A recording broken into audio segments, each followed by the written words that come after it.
quando eu vinha para cá que eu não tinha. Deus não havia falado comigo ainda a respeito da mensagem. E eu entendi por quê.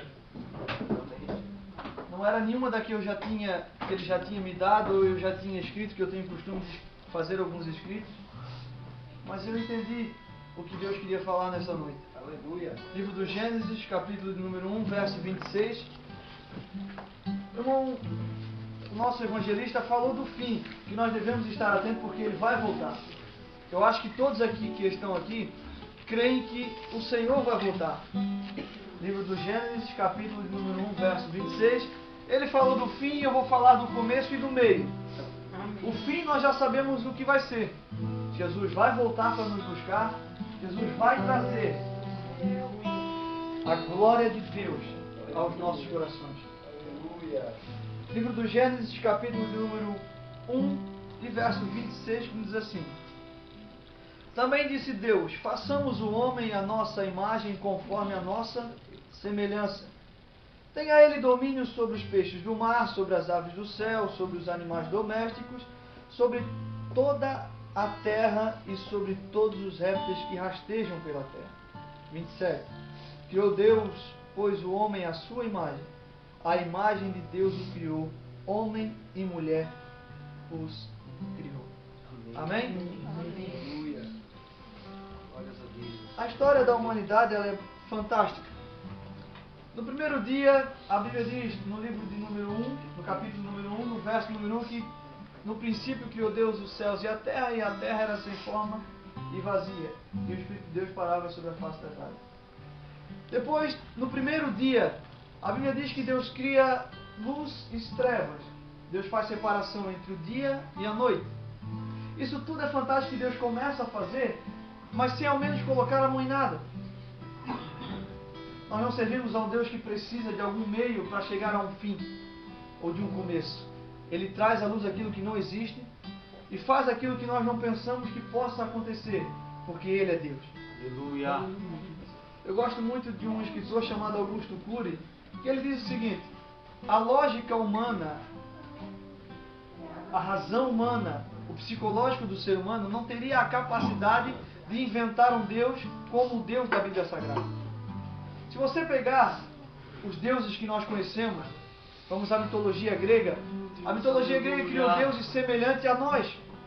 Deuses que matam, deuses que roubam, deuses que estupram, deuses que bebem, deuses que têm relacionamento com mulheres, deuses que têm os mesmos defeitos que eu e você.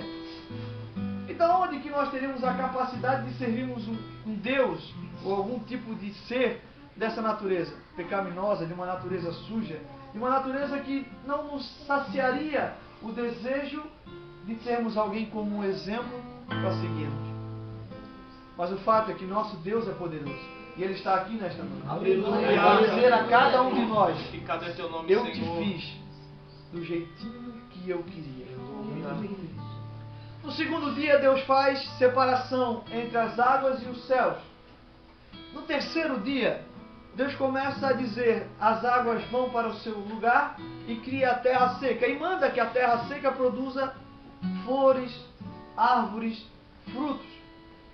No quarto dia, Deus cria o sol, a lua e as estrelas. Começa a fazer separação entre anos e estações de anos. No quinto dia, Deus manda que as águas comecem a produzir peixes. Deus cria os animais aquáticos e as aves no céu. Tudo isso, novamente falando, com a força da palavra. Ele não precisou colocar a mão em nada. Ou até mesmo achou que não seria importante colocar a mão para criar coisas tão insignificantes. E você vai entender o porquê de insignificante.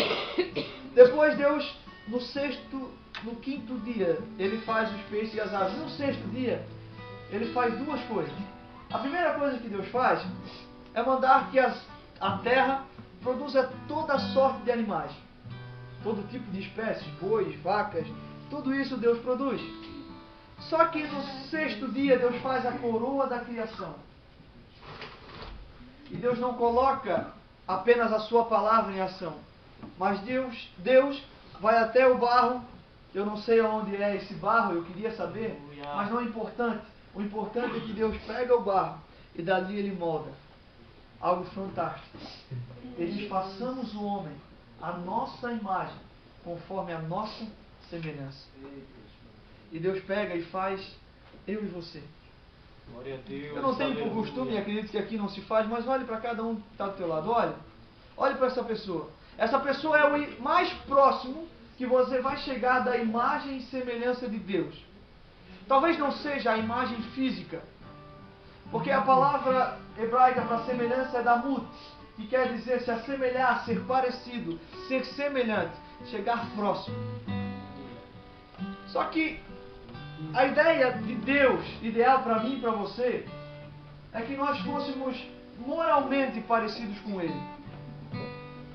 A Bíblia nos relata que nós devíamos ter a imagem e semelhança de Deus. Só que nós vamos olhar hoje, meu irmão, essa imagem e semelhança num ser humano longe de Deus, ela não existe.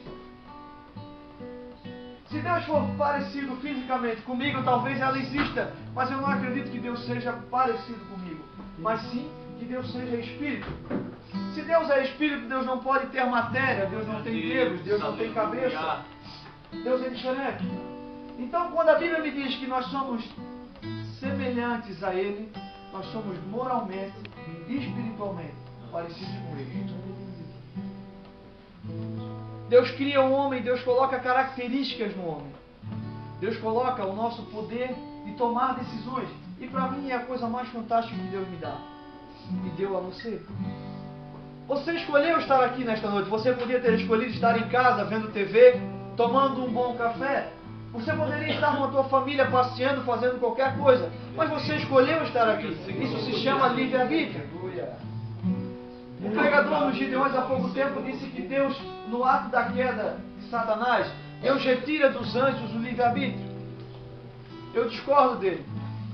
Porque se Deus vai me tirar a capacidade de escolher aquilo que eu desejo fazer, eu acho que Deus estaria equivocado. Porque você imagina Deus tirando aquilo que Ele deu de mais precioso a mim e você, que é a capacidade de exercer escolhas. Glória a Deus, aleluia. Deus é um Pai tão amoroso que Ele não nos programou para dizer a Ele, santo, santo, santo. Não. Deus nos deu a escolha. Deus nos deu o direito de escolher, dizer a Ele, Tu és santo, Tu és santo, Tu és santo, Tu és maravilhoso. Um anjo não pode dizer ao Senhor, Tu és maravilhoso, Tu és santo, como nós podemos dizer, porque nós sabemos o que é o pecado. Nós podemos dizer, Tu és santo, porque verdadeiramente Tu és santo. O anjo diz a ele, santo, santo, santo, porque conhece apenas a santidade e o atributo de ser santo. Mas nós conhecemos a capacidade de ser pecador, de sermos miseráveis e de um Deus que nos retira do lamaçal do pecado e coloca no céu de Deus. Aleluia. Quando este pregador disse, Deus retirou o livre-arbítrio dos anjos, eu discordei na hora. Eu estava ali embaixo, não vi toda a mensagem, vi depois na internet, mas discordei e disse, como é que Deus tiraria aquilo que Ele deu aos anjos, dizendo, vocês agora vão parar de ter o direito de escolher e começam como robô. Ele disse essa palavra, os anjos são como robôs programados, dizendo, santo, santo, santo, santo. Deus não faria isso. Deus não fez comigo e você. Deus não fez com os anjos. Deus nos dá a capacidade de escolher e de exercer escolha. Essa capacidade de exercer escolha no ato da queda do ser humano, ela é minada. Talvez você diga, mas como minada se o ser humano ainda escolhe? A Bíblia diz que aquele que comete pecado é escravo do seu próprio pecado. Se eu sou escravo de alguma coisa, eu não tenho o poder de escolher. Paulo diz no capítulo 7 de Romanos